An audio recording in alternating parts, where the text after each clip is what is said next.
'Cause right now, what I need is a miracle, and I'm not sure it can happen to me. 'Cause right now, what I need is a The Gospels tell a story of a woman who is suffering from chronic bleeding in Mark chapter 5. For 12 years, she had lived with this illness that created isolation, bondage, shame, and deep suffering. This woman received a miracle through her faith that ignited power to flow directly from Jesus, bringing healing to her illness. But it was Jesus' words that brought restoration and peace to her life.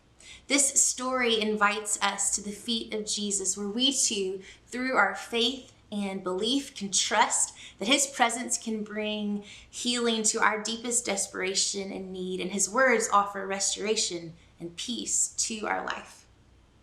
This story takes place in the middle of last week's teaching, where Jesus is interrupted on his way to going to heal Jairus' daughter. We meet this woman in Mark chapter 5, starting at verse 24.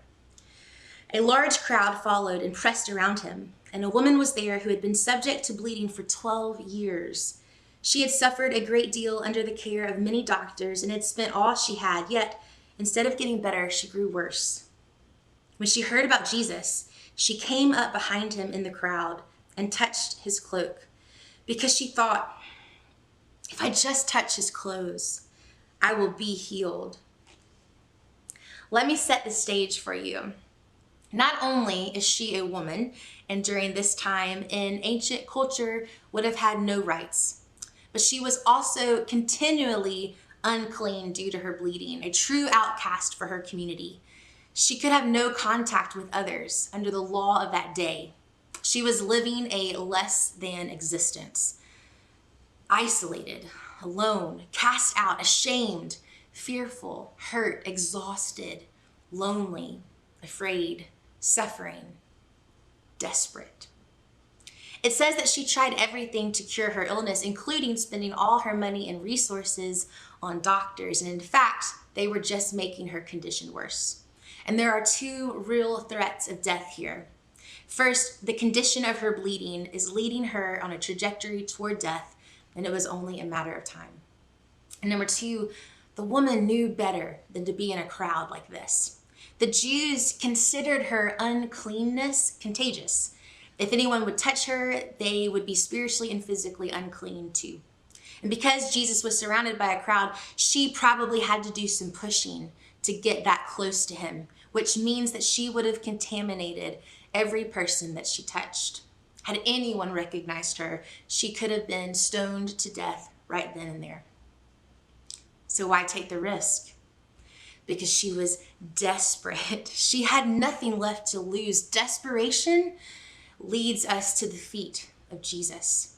She must have heard about Jesus the healer and knew that this was her last chance. She knew she had to take the risk, so she did. She sneaks up on him. Maybe she even crawled, reaching out just to touch the hem of his garment. Starting at verse 29, it says, immediately her bleeding stopped, and she felt in her body that she was freed from her suffering. At once, Jesus realized that power had gone from him. He turned around in the crowd and asked, "Who touched my clothes?" You see the people crowding against you, his disciples answered, and yet you ask, "Who touched me?" But Jesus kept looking around to see who had done it. Then the woman, knowing what had happened to her, came and fell at his feet, and trembling with fear, told him the whole truth. Here are 6 truths that we can cling to within this story and claim over our lives. The first is this, that Jesus brings restoration. Jesus' cleanness had been more contagious than her uncleanness, and a mere touch brought restoration to her body. The biblical meaning of the word restoration is to receive back more than has been lost, to the point where the final state is greater than the original condition. Imagine her initial and overwhelming delight when she sensed immediate healing. The exhaustion, pain, illness that she had suffered for so long flooded out of her body, and was replaced by a new, powerful sense of wholeness and wellness. Is there a place in your life that needs Jesus' work of restoration? Number 2, Jesus invites us into his presence and into his work. Jesus asked, "Who touched my clothes?" I mean, maybe he truly didn't know because he was in a crowd, like the disciples said. But what if Jesus did know exactly who touched him, but was creating a setup for an even deeper healing? And with deep compassion and empathy, he wanted to invite her into his presence, into a conversation, instead of just calling her out. She could have run away. She could have stayed silent. You know that feeling when you're about to be exposed? It's really uncomfortable and terrifying. But instead, knowing what had happened to her, she came even with fear and trembling and fell before him and told him the whole truth. Do you sense a conversation that Jesus is inviting you into? Maybe he's bringing something to the surface of your heart that needs healing. Would you be willing to speak up and meet him? Number 3, Jesus values everyone. Here in this story, Jesus is already on his way in a very time-sensitive situation to bring healing to a daughter of a religious elite when he is interrupted with this woman.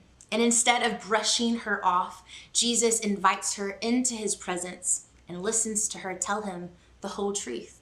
And we don't know what this woman's whole truth was. Maybe she told Jesus the story of her illness and isolation and why that's led her to reach out to him. Or maybe Jesus just looked into her eyes and knew. What we do know is that Jesus values this low-class, outcast, marginalized woman as much as he values anyone else. If you've ever felt unnoticed in a crowd, less than, or had unanswered prayers that left you wondering if God even takes the time to listen to you, remember this moment when Jesus stops for this marginalized woman and demonstrates his love and compassion for her. He did it for her, and he does it for you. The story continues, and they continue the conversation. Jesus looks down at her with compassion and says one word that probably changes the rest of her life. He says the word daughter to her. Jesus calls her daughter. Number 4, Jesus claims you as sons and daughters.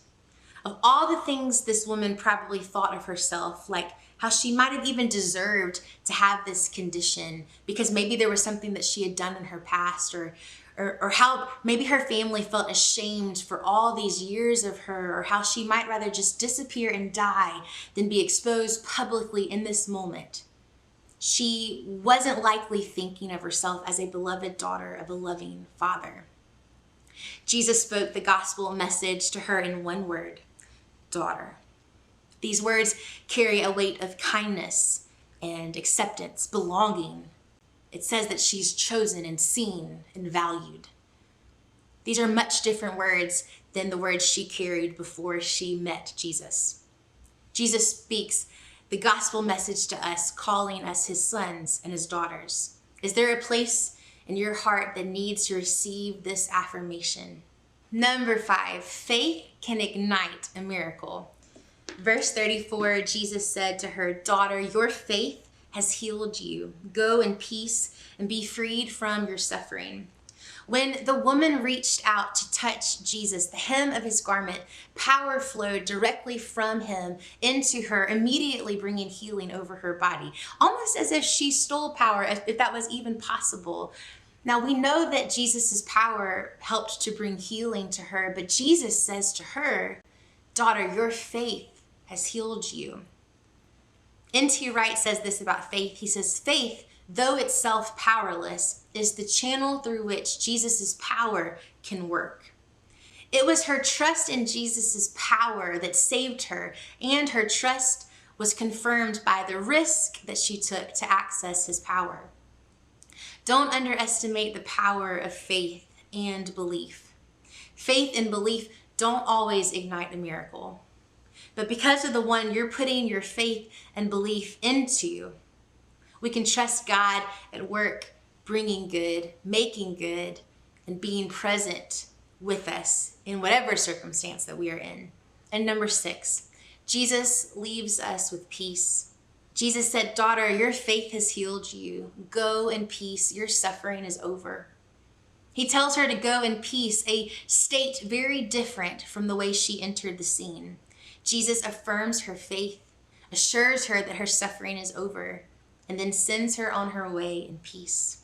The woman had come to find relief from suffering, and Jesus not only healed her illness, but he also freed her from the bondage that her suffering caused, bringing restoration to her life and claiming her as family. Jesus restored her, bringing wholeness to her for the first time, maybe in her whole life. Friends, when life crowds in with all its pressures, there is still room for us to even creep up behind Jesus, if that's all we feel that we can do, to reach out and touch him in that odd mixture of fear and faith, believing that his presence will bring change in our lives, sometimes bringing a miracle, always meeting a need, leaving us with a deeper peace than when he found us. What I need is a miracle.